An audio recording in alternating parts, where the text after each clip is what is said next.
Wato Alhaji Hausawa sun yi gaskiya da suka ce gaba da gabanta aljani ya taka kaya. Jiya ne bayan kammala a taron Majalisar Ɗinkin Duniya United Nation, wanda shugaban ƙasar Faransa yana ɗaya daga cikin jagororin da suka jagoranci taron, a Emmanuel Macron kenan. So ya fito daga wurin taron ya tunkari inda zai je ya ziyarci ofishin jakadancin ƙasar Faransa da yake New York. So akan ganya ya haɗu da irin gosulo haka, an tattare hanya sakamakon shugaban ƙasar America Donald Trump zai yi tafiya. So a wannan kan ganyen ne an tare motocinsa tare da tawagarsa, an tsare su kusan da minti 30. So abin ya ishe shi, ya gaji da jira a cikin mota, sai ya sako sai yake magana da securities din da suka tare wannan hanyar, sai suke bashi excuse nasu akan cewa yayi hakuri, suna kan aikin su ne, shugaban kasa ne zai wuce. Directly ya daga waya ya kirawo shugaban kasan America ya ce zaka yi tsammanin yanzu ina bakin titi ina jira saboda an tare komai, an gada kowa wucewa sakamakon wucewarka. How are you? Guess what? I'm waiting in the street because everything is frozen for you.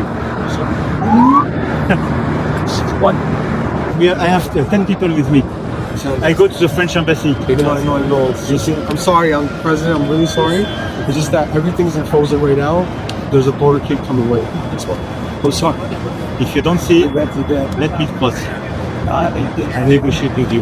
No, it's not that. So tsakanin shugaban kasan Amerika da shugaban kasan Faransa, kowa ya sani dai akwai kyakkyawar alaka, wanda a baya suna ɗaya daga cikin kasashen da suka hau kan kujerar naki akan basu yadda a bawa kasar Falastinawa a kasar su da za su ci gashin kansu ba. So a jiya shugaban kasan Faransa ko kuma Faransa da wasu kasashe wanda a baya basu yadda ba, suka fito a gaban Majalisar Ɗinkin Duniya suka nuna amincewarsu da a bawa kasar Falastinu a yancin su ci gashin kansu, ba iya kasar Faransa ba, tare da wasu kasashen ma wanda a da ba su yadda ba. A halin yanzu dai wannan lamari shi yake ta yamutsa hazo a kafafen sada zumunta, inda ake ganin cewa wannan dan sanda ya baza capacity, inda ya nuna kwarewa a fannin aikinsa. Wasu kuma suna ganin cewa wannan dan sanda bai yi abin da ya kamata ba, kamar bai san waye shugaban kasan Faransa ba. To amma ku ya kuke gani? Kuna ganin wannan dan sanda ya baza capacity ne, ya nuna kwarewa, ko kuma abin da ya yi ya nuna kamar rashin kunya ne ko rashin sanin aiki?